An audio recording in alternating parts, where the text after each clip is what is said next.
Hello and welcome to the second video in this series exploring the question, should Christians do yoga?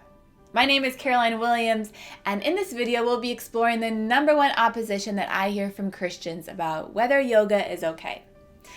In the first video in this series, we talked about Jesus' teaching that every tree is known by its fruit. And I shared about the fruit of yoga in my own life and thousands of others.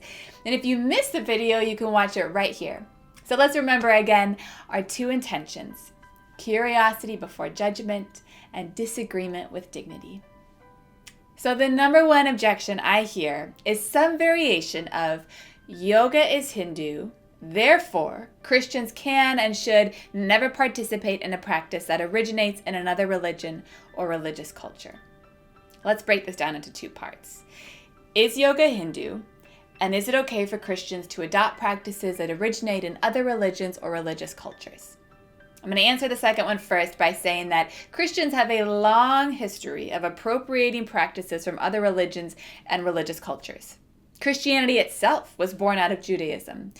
Now, I am not going to go into the history or the merits of that here, but if this is news to you, then I invite you to do your own research. But for now, I want to say this: that as Christians practicing yoga, we are not co-opting or misappropriating yoga and turning it into something new or different.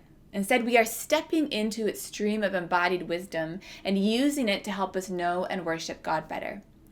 I believe that the umbrella of yoga is wide enough for Christians to practice and draw meaning.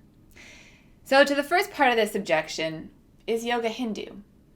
Yoga, its meaning and its expression has changed radically over thousands of years.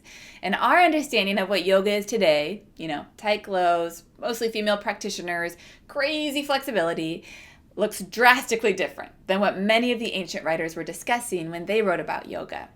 There are even some scholars who claim that yoga as we know it today can't even be considered a descendant of that yoga that was written about. Now, this is a key point to keep in mind. The earliest writings about yoga are called the Vedas, and they come from the Indian subcontinent thousands of years ago, and they predate organized religions like Hinduism, Buddhism, and Jainism. These religions and the cultures that surrounded them were and still are heavily influenced by these writings. So it's not entirely truthful to say that yoga is Hindu or yoga is Buddhist, but I think it is fair to say that the ancient yoga philosophies are widely incorporated in these religions and cultures today. The word yoga itself is a Sanskrit word, and it means to yoke or to unite. And these ancient yogis were interested in uniting the separate pieces of themselves with a greater spiritual or supernatural power in order to transcend this physical world. And they explored different physical techniques to help them achieve this kind of enlightenment. Things like complex breathing techniques or meditation postures or dietary constraints. And the asana, or the physical poses of yoga, really didn't develop until the 19th century. And they were developed largely as a way to help young Indian boys meditate better. Move your body, release some energy, and all of a sudden, it's easier to sit in stillness. Relatable. Now, there is an entire field of scholarship all about the Vedas that is super interesting and super complex, and I am not a scholar of them, so this isn't going to be a place to debate the nuances of the Vedas or Upanishads or other ancient yogic texts, but let me say this again, that the yoga we practice today looks almost nothing like the yoga that's discussed in these ancient texts. For one, we're not ascetics living alone in the mountains as hermits seeking these heightened spiritual experiences that allow us to transcend these bodies. Rather, we as Christians recognize the dignity and the sanctity of the human body, knowing that our bodies are temples of the Holy Spirit, and that while we hope for heaven, we are present to the work of God here on earth right now. And still, the meaning of yoga itself is something that we as Christians can greatly identify with. The last thing that Jesus prayed for with his disciples before he was betrayed was for unity. Unity within the individual believer and God, and unity among the greater body of believers. And so this, friend, is the beauty of the modern yoga practice.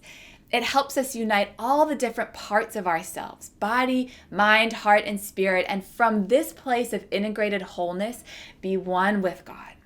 Now, let me be clear here that there are certain streams and philosophies of yoga that I would not feel comfortable participating in as a follower of Jesus. But their existence does not exclude me from participating in traditions of yoga that honor and enrich my own life and faith. So one way to think about this is the varied streams just within the Christian tradition. There are a myriad of denominations, and they may look at each other and say, what? No, they're not Christians.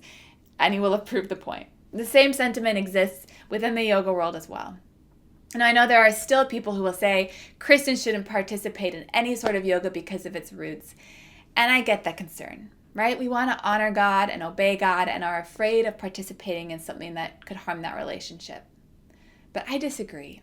I think that yoga can be an invaluable tool to the life of the believer desiring to walk in greater wholeness. So in the third video in this series, I will share my top 3 reasons why I think Christians can and should participate in yoga. But if you are interested in exploring for yourself how yoga can help you connect with the presence and love of God in and around you, then sign up and join me for Yoga Week. For 4 days, I'll be going live to teach you some yoga and meditation that will help you find the peace of God today. So sign up for the Yoga Week at this link here. Make sure to subscribe to my channel to keep following along with this series. Thank you for watching, friends, and I will see you on your mat.